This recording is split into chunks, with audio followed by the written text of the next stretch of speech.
न करा जाए एसडीओ ऑफिस घेराव करिबु आगामी दिन रे आवश्यक पड़िले ए आंदोलन को मु जन आंदोलन परिणत करिबि ए मोर प्रतिज्ञा एवं प्रतिश्रुति। सुधांशु शेखर जेना साधारण संपादक जिला कांग्रेस कमिटी। ये जो धानेडा जीवाको रास्ता ऊपर गोटे घाई पड़ी जहाँ फल लोक यातायात कर पारना प्रथम बन्या पर द्वितीय बन्या सरीगला एपर्यंत प्रशासन निद भांगुनी कौन कहे आश्चर्य लगुच जो रास्ता पर आम छिड़ा जो घाई सृष्टि ये हूँ बस्ता ब्लॉक रो मथानी पंचायत धानहंडार रास्ता किंतु धानहंडा ए जो रास्ता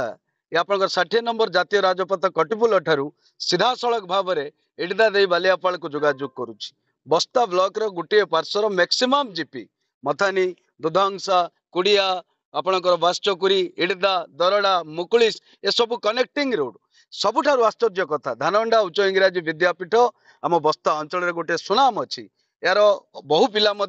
बासचकुरी पंचायत कुड़िया पंचायत एपरिक आसती अध्ययन किंतु आप सीधा सड़क भाव में देखी पारुवे बर्तमान जहाँ मुझ मोर ग्रामवासी सहित लोकों सहित आलोचना करुली टिके आगु ये घाईर पूर्व पार्श्वर पिलाने पाठ पढ़ाई स्कूल को आसी पारना यह हूँ सबुठ विडंबना कथा खाली से नुह दड़का प्रोजेक्ट मार्केट जो बजार अच्छी बजार उपरे लोक मैंने निर्भर करती प्रत्येक दिन व्यवसाय करी ए रास्ता उपर निर्भर करी ए रास्ता उपर निर्भर करी अनेक विद्यार्थी कॉलेज छात्री माने शांतिलता महाविद्यालय गोलकमणि महिला महाविद्यालय नीलमणि महाविद्यालय सिद्धेश्वर महाविद्यालय बालेश्वर जिलार विभिन्न विद्यालय महाविद्यालय एवं इंजीनियरिंग कॉलेज मान को जाइथांती किंतु वर्तमान सुधा से संपूर्ण भाव में एक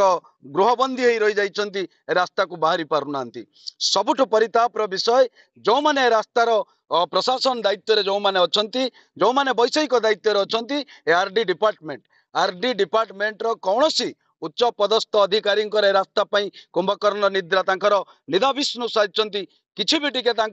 रास्ता प्रति निघा नहीं से माने जने इंजीनियर से माने चाहिए ठिकादार को व्हिप करी गोटे दिन भीतर आज्ञा रास्ता निर्माण करि पारि थांते किंतु मत आश्चर्य लगुच एटिकार एडीओ निदा विष्णु साजिंट किंबा जेई साजिंट किंबा ठिकादार चाहूँगी केमिति हाई बजेट करी राति अध्या से मालामाल हेबे से मध्य चतुर चतुरी कुलाकुली नीति रही किंतु आपण जरिया मो पोलाइटली रिक्वेस्ट करुछु आरडी एडीओ को अविलंबे जदि रास्ता निर्माण न करा जाए आम पिलांकर पाठ पढ़ार जो व्याघात सृष्टि होउची आम दैनंदिन लोक मानकर यातायात एवं जीविका निर्वाह करिबारे जो व्याघात सृष्टि होउची अविलंबे जदि रास्ता को निर्माण न करा जाए एसडीओ ऑफिस घेराव करिबु आगामी दिन रे आवश्यक पड़िले ए आंदोलन को मु जन आंदोलन परिणत करिबि ए मोर प्रतिज्ञा एवं प्रतिश्रुति। एथि पई ए गुडे वेरी डिफिकल्ट टास्क आज्ञा एते इंजीनियरिंग वैषयिक आगे एते टेक्नोलोजी आगे